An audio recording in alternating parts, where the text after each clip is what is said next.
손이 깨닫지 못한 어미들, 이런 제목으로 말씀을 드리고자 합니다. 여러분, 우리 마취제 아시죠? 마취제가 어떤 경로를 통해서, 누구를 통해서 만들어진 거 여러분 알고 계시나요? 영국 사람이었던 제임스 심퍼스라는 사람이 남자 산부인과 의사였는데, 수술할 때마다 참으로 의사로서 그가 다른 환자들을 치료하는 기쁨도 있지만 그 환자가 치유될 때까지 살을 베어내고 어떤 때는 뼈를 깎아내는 이것을 도저히 눈으로 보고 견딜 수 없는 그런 아픔이 있었습니다. 그래서 어떤 때는 살을 도려내거나 또는 뼈를 깎을 때 수술하다 보면 손과 발을 완전히 묶는다고 그럽니다.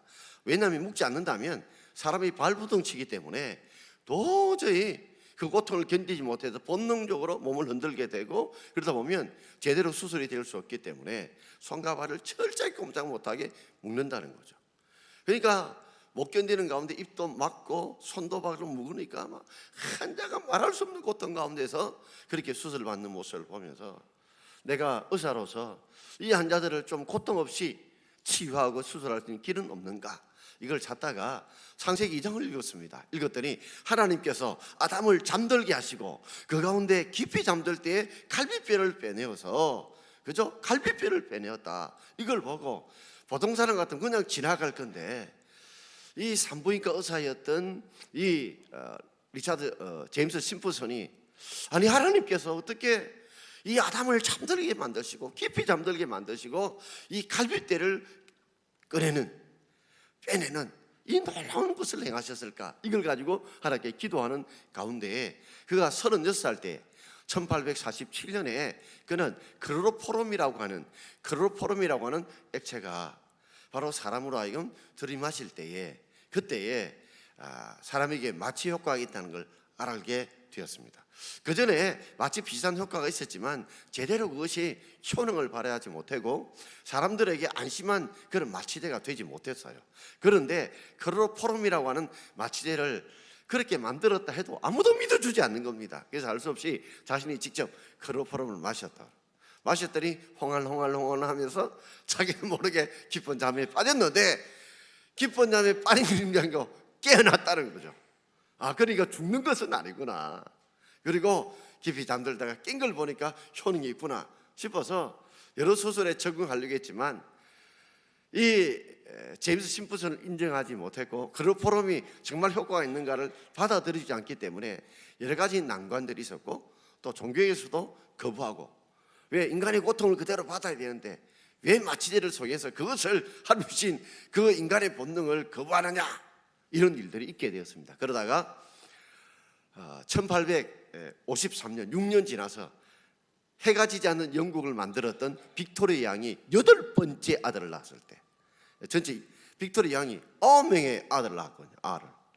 그런데 8번째 아들을 낳았을 때 그가 이제 노산이고 이러니까, 그때가 아마 빅토리아 양이 37살인가 6살인가 뭐 그쯤 됐어요.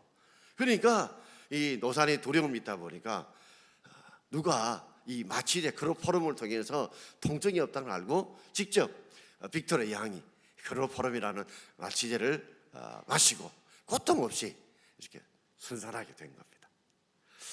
그래서 그때부터 이 마취제 클로로포름이 세상이 통용이 된 거죠. 이 제임스 심프슨이 이제 자신 의사의 모든 학교 강의를 마치고 이제 마지막에 그가 은퇴하면서 마지막 자신의 인생에 살면서 가장 큰 깨달음이 뭐냐,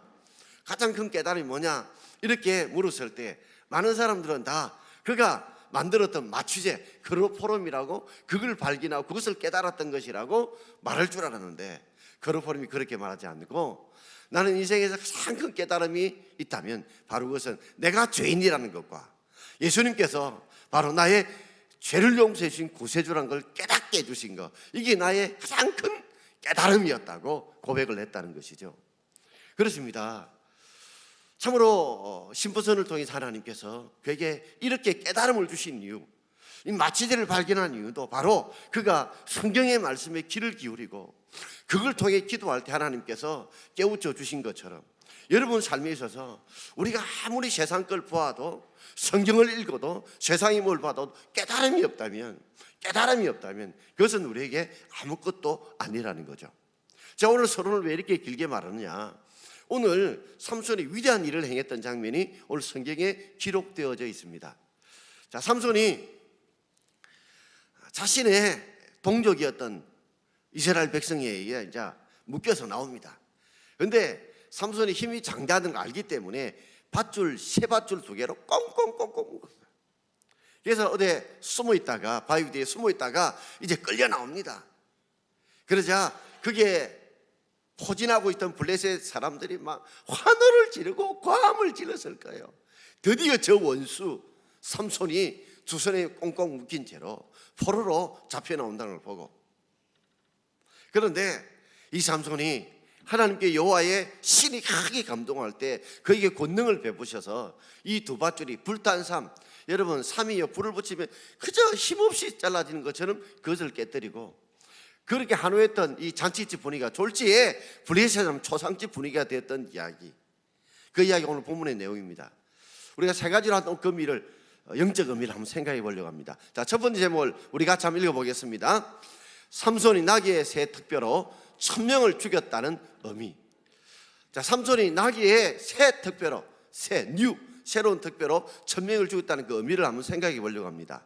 우리 15절 말씀을 우리 함께 읽어보겠습니다.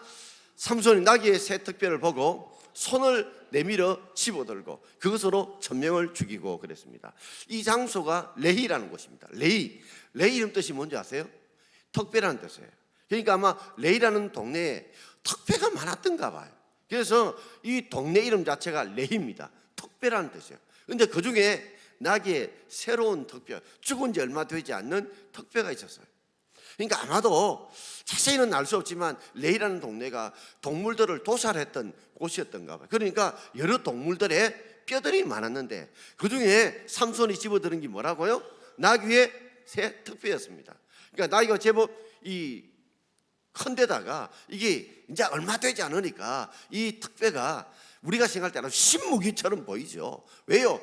나귀의 새 턱뼈로 1000명을 죽였으니까 이 뭐 대단한 신무기처럼 보이지 않습니까? 그래서 1000명을 죽였다. 이야, 이거는 삼손이 어마어마한 힘을 가지고 있구나 라고 우리가 생각이 싶습니다. 그러나 읽지 않았던 14절을 보면 여호와의 신이 그 가운데 임하여 주서 그가 묶었던 새 밧줄 두 개가 뭐처럼요? 불탄 삶처럼 풀어졌다는 거. 여기에서 우리에게 무엇을 깨닫게 해주십니까? 야, 삼손이 집어들었던 새 턱뼈는 신무기야.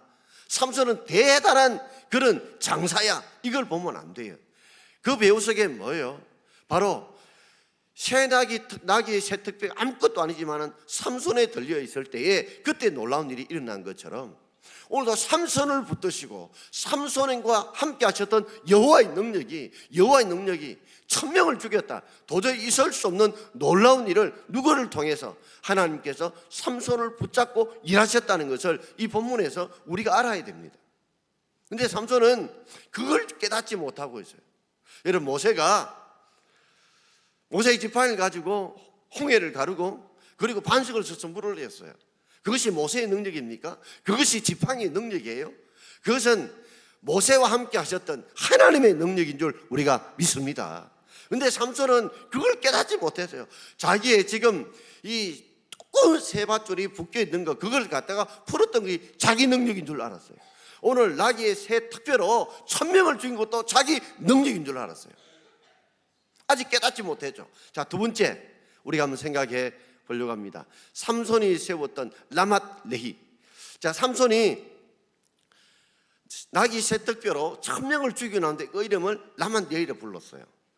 이 라맛 레히라는 말이 특별한 뜻이죠. 특별한 뜻이고, 라맛이라는 것은 뭐냐면 더미, 언덕, 산이라는 뜻이에요. 그러니까 거꾸로 읽으면 됩니다. 턱뼈의 산, 턱뼈의 언덕이라는 뜻이에요.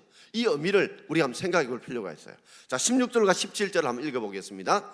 자, 16절과 17절입니다. 이르되 나귀의 턱뼈로 한 더미 두 더미를 쌓았으며 나귀의 턱뼈로 내가 1000명을 죽였도다 하니라. 그가 말을 마치고 턱뼈를 자기 손에서 내던지고 그곳을 라맛 레히라 이름하였더라. 아멘.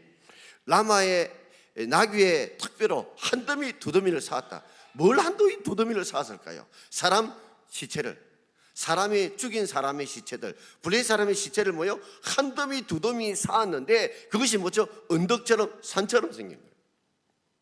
그러면서 그가 어떻게 고백해요? 이 말을 잘 보세요. 나귀의 턱뼈로 누가요? 누가? 내가. 누가요? 내가. 뭘 죽였다? 1000명을 죽였다. 누가 죽였다고요? 내가 죽였다. 내가 죽였다. 내가. 그리고 그 이름을 자기가 명해요. 라맛 레히. 뭐라고요? 턱뼈의 산, 턱뼈의 언덕. 내가 이만큼 대단한 존재야. 그 기념비를 세운 거죠. 이게 많은 사람들이 이것을 보면 라맛 레히, 삼손이 나귀의 세 턱뼈로 1000명을 죽였던 곳. 그러니까 철저하게 자기가 드러나요.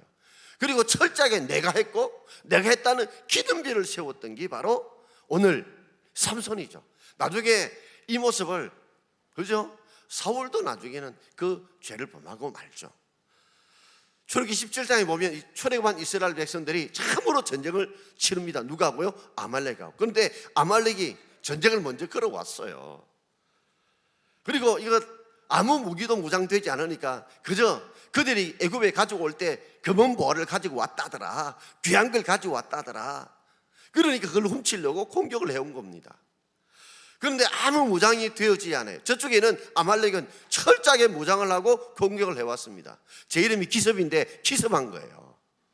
자, 출애굽기 10장 10절과 11절을 우리 함께 읽겠습니다.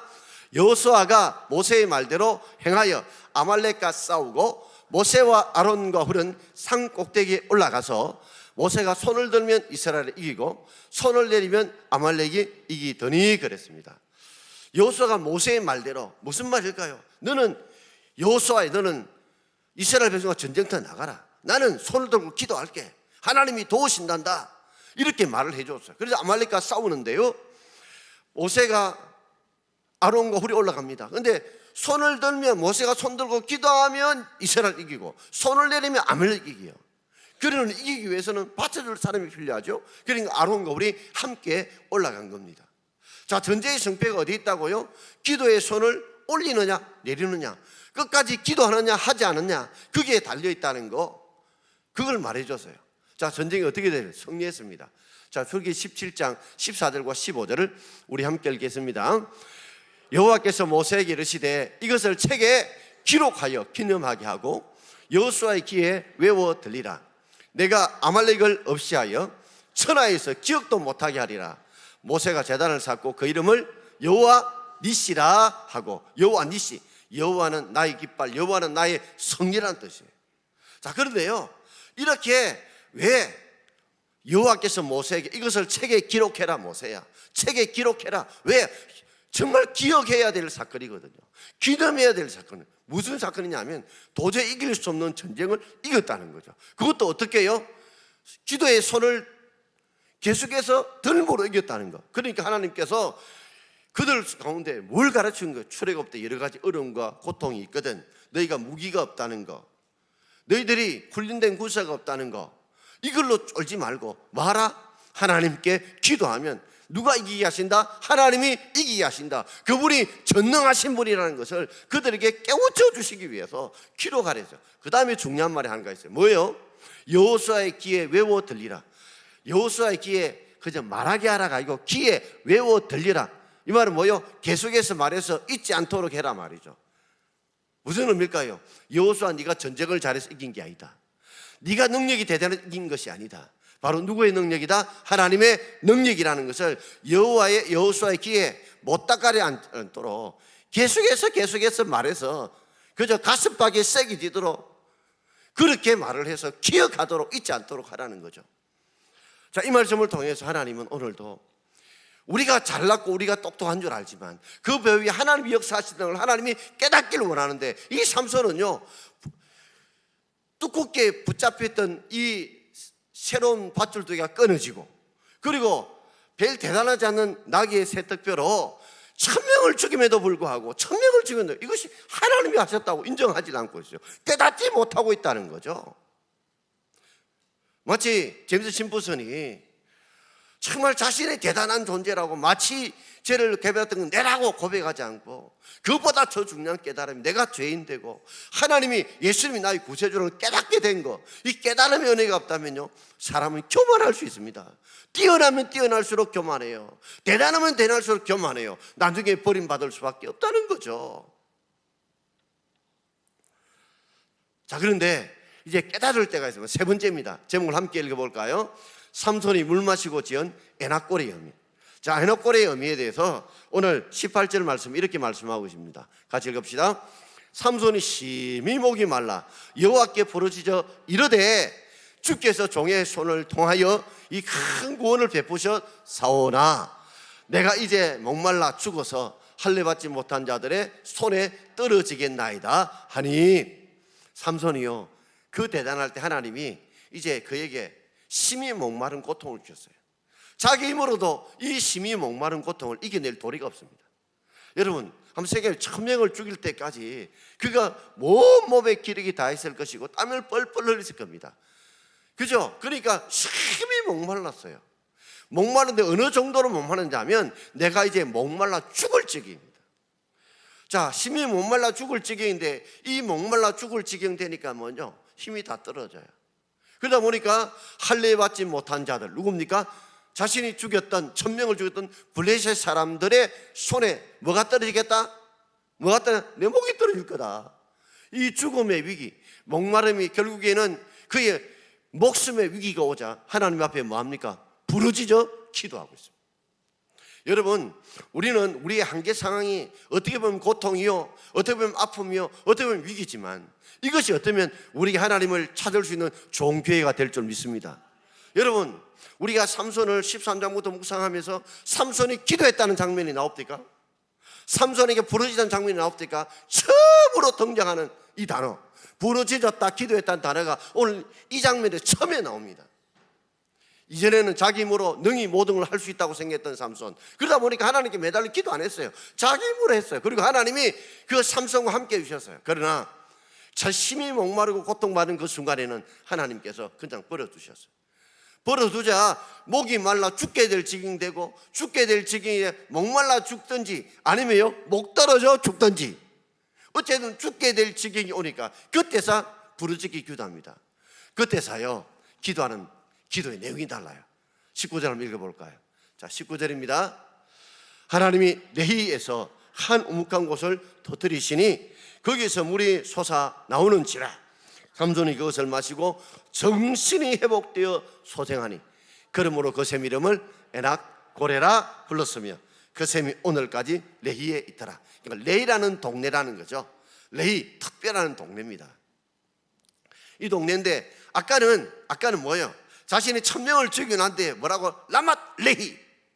이곳이 뭐예요? 특배의 무덤, 특배의 언덕, 특배의 산이다 하고 내가 했다고 자랑했던 그가 이제 심히 목말라서 목말라 죽게 되거나 목이 떨어져 죽을 그 상황이 오자 그 고백을 한번 들어봐요. 달라졌어요. 뭐라고요? 삼손이 그것을 마시고 정신이 소생하느니라고 하면서 뭐라고 그가 아까 18절에 이야기를 했습니까? 18절에 우리 18절 다시 한번 띄워줄래요? 주께서 종의 손을 통하여 이 큰 구원을 베푸셨다. 이전까지는 내가 천명을 주겠다고 거기에 기념비 라마레이를 세웠던 그 삼손이 뭐요? 이제 자신의 한계에 부딪히자, 자신이 죽음에 부딪히자 비로소 올바른 신앙 고백합니다. 주께서 누구 손을 통하여?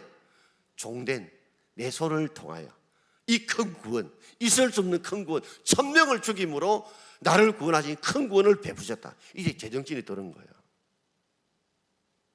그래서 하나님은 우리에게 이런 한계가 필요합니다. 여러분 잘 될 때 하나님을 찾는 거, 하나님께 영광 돌리면 얼마나 좋겠어요. 그러나 사람들은 잘 되면요, 건강하면, 그저 어려움이 없으면요 하나님 찾지 않아요. 삼손 봐요. 이제는 목이 말라 죽든지 목 떨어져 죽든지 이런 상황이 오니까 비로소 올바른 신앙 고백이 나오죠. 여호와께서 주의 종의 손을 통하여 큰 구원을 베푸셨습니다. 하나님 이 고백을 듣고 19절 우리 다시 한번 읽어볼까요? 자, 19절입니다. 하나님이 레히의 한 우묵한 곳을 터뜨리시니 거기서 물이 솟아나오는지라. 삼손이 그것을 마시고 정신이 회복되어 소생하니 그러므로 그 샘 이름을 에낙고레라 불렀으며 그 샘이 오늘까지 레에 있더라. 아멘. 우묵한 곳이란 말은요, 절구통 같다는 말이죠. 우리가 밥그릇 같다는 거죠. 온폭한 것이 있는데 거기를 하나님이 탁 치니까 거기서 물이 솟아나서요. 물이 솟아났어요. 거기서 물이 솟아났어요. 그리고 삼손이 그 물을 벌컥벌컥 마시겠죠. 그리고 뭘 드세요? 그때서 정신이 차렸어요. 그리고 소생했다. 그때서 이제 기운을 차렸어요. 여러분, 목이 되게 마르면요, 온몸이 진흙이 다 빠집니다. 물을 마신 것만 해도 정신이 돌아오고 기력이 회복되었어요. 그리고 그 샘 이름을 뭐라고 불렀어요? 에낙고레. 엔이란 뜻은요, 샘이란 뜻입니다. 학고레라는 말은 부르짖는다는 뜻이에요. 그러니까 거꾸로 해석해야 돼요. 항상은요, 부르짖는 자의 샘, 부르짖는 자의 샘. 이전에는 라말레이 하면서 자기 자랑했던 그가요, 부르짖을 때 누가 주셨다는 거, 이 샘을 누가 주셨다고요? 하나님이 주셨다. 이게 바로 오늘 삼손이 깨달은 것입니다. 여러분, 우리의 삶 속에서 나와 함께 하신 하나님, 나를 도우신 하나님, 그분이 함께 하셨던 것을 깨달을 수 있는 은혜가 여러분께 있길 바랍니다. 우리가 지금 코로나 바이러스 때문에 많은 성도들이 불안해하고 혹시나 그렇게 합니다. 그런데 한국의 의술도 좋을 뿐만 아니라 이것이 전파 속도는 좀 빨라도 이전에 사스나 메르스처럼 이 중증은 그건 아니래요. 그리고 10세 정도 학생들은 면역이 걸려서 잘 걸리지도 않는답니다. 여러분, 우리가 어쨌든 이런 것이 우리에게 두려움이 있고 불안이 있을 때, 이럴 때에 우리가 우리 한계상이 부딪힐 때 아무것도 두려워 말라, 우리 하나님 지킨다는 찬송처럼, 주가 일하시는 찬송처럼 주님을 매달려 기도하는 저와 여러분 되길 바랍니다. 저는 이런 교회에 정말 우리 성도들이, 온 성도들이 좀 주 앞에 나와서 하나님 은혜를 달라고, 지켜달라고 기도하는 그런 시간들이 되면 하나님이 얼마나 기뻐할까. 왜 이렇게 하나님이 이런 어려움과 고통을 주셨을까 생각해 보면 그 하나님의 뜻이 있지 않겠어요. 우한시가요, 중국 그 교회와 그리스도들 제일 심하게 박해했던 곳이 우한시라고 합니다. 그리고 알다시피 중국에는 지금 십자가 다 떼내고요, 선교사를 다 추방시켰어요. 어떤 분은 하는 말이, 그러니까 하나님이 심판하신다, 이렇게 이야기하는 분도 있더라고요. 어쨌든 간에 우리가 이런 고난과 고통을 줄 때 하나님이 주신 이유를 알고 주님께로 돌아가 부르짖는 저와 여러분 되기를 주의 이름으로 축원합니다. 자, 예레미야 33장 3절을 우리 함께 읽겠습니다. 너는 내게 부르짖어라. 내가 내게 응답하겠고 내가 알지 못하는 크고 은밀한 일을 내게 보이리라. 할렐루야. 우리가 정말 하나님께 부르짖으면 하나님이 반드시 믿음으로 부를 때 응답이 있는 줄 믿습니다. 응답은 반드시 우리 눈에 보이도록 역사합니다. 응답은 반드시 우리 눈에 보이도록 역사합니다. 우리 현실 삶에 이루어진다는 말이에요. 그것에 내가 알지 못하는 그거 은밀한 내 눈에 보여지도록 나타나도록 하나님 역사해 주신다는 말이죠. 여러분, 이런 이야기 아시죠? 일본에서 한 기독교인이 이제 열매가 이제 잘 익어서 추수할 때가 됐는데, 딸 때가 됐는데 이상한 벌레들이 와서 열매가 다 연걸어가는 그쯤에 벌레가 온 거예요. 그러니까 가족들이 나서 아무리 잡으려고 해도 한 천그루 된 과실나무의 벌레들을 다 잡을 수 없었대요. 그래서 그들이 그 과실수 앞에 놓고 무릎을 꿇고 하나님 앞에 새벽까지 기도를 했답니다. 그런데 새벽이 지나자 이상한 이름도 모르는 이 새떼들이요, 수백 마리나 날라와서 나무마다 앉아서 한 서너 시간 만에 그 벌레를 다 죽였다는. 오늘도 하나님은요, 우리 삶에 전능하신 하나님은 정말 간구하는 자에게 놀라운 은혜와 복으로 우리에게 베풀어 주실 줄 믿습니다. 일평생 5만 번의 응답을 받았다는 그 기도의 책소에 기록해놨던 조지 물러가 했던 말이 있습니다. 우리 한번 읽어볼까요? 우리들이 연약할 때가 바로 예수 그리스도의 능력이 나타날 기회가 됩니다. 우리의 연약함이 크면 클수록 그분은 자신의 능력을 나타내시려고 더 가까이 오십니다. 절대로 우리를 떠나거나 버리지 않으십니다. 이것은 70년을 살아온 겪은 저의 체험입니다. 여러분, 그렇습니다. 우리가 연약할 때가 바로 그리스도의 능력을 우리가 만날, 체험할 기회가 될 줄 믿습니다. 우리 연약함이 크면 클수록 우리 하나님의 능력을 더 크게 나타내고 더 가까이 오시는 줄 알고 우리 하나님께 더 기도하는 저와 여러분 되기를 주의 이름으로 축원합니다. 저는 이번 기회를 통해서 우리 성도들이 정말 우리가 막 마스크도 끼고 손소독도 하고 해야 됩니다, 여러분. 최선을 다해야 돼요. 그러나 그것뿐만 아니라 이럴수록 하나님 일을 주신 이유가 뭐냐? 인간의 힘으로 뭐 어떻게 할 수 없잖아요. 이럴수록 하나님께 더 매달리고 기도해 나갈 수 있도록 여러분 기도하는 여러분 되기를 주의 이름으로 축원합니다. 자, 마지막 20절을 함께 읽겠습니다. 20절입니다. 블레셋 사람의 때에 삼손이 이스라엘의 사사로 20년 동안 지냈더라. 아멘. 20년 사사를 지내도 자기를 위해 기도는 해도 그저 고통받는 이스라엘 백성을 위해 기도하는 그런 삼손은 되지 못했어요. 그리고 언제나 혼자 일했던 삼손이지, 그죠? 백성과 함께 일했던 삼손의 모습은 아닙니다. 여러분, 20년 동안 내가 목사되고 20년 동안 내가 장로되고 원사되고 장사되면서도 내가 정말 하나님과 함께 했는지, 내게 사사의 직분을 주셨지만 그 직분을 가지고 정말 내 가족을 위해서 나만을 위해 기도했지만 우리가 이 백성들을 위해, 교회를 위해서, 이 민족을 위해서 우리가 얼마나 기도했던가 돌아보면서 오늘 하나님 우리에게 아이들이 오늘 설교하면서 이 말씀을 다 알아들을 수 있겠습니까? 그래서 정말 부담이 돼요. 그러나 저는 믿습니다. 고레스를 감동시킨 하나님, 아이들에게도 감동의 은혜를 주십시오. 하나님이 그들 마음속에 깨닫는 믿음을 주십시오. 그 은혜가 있기를 주의 이름으로 축원드립니다. 자, 우리 찬송 부르고 기도하겠습니다.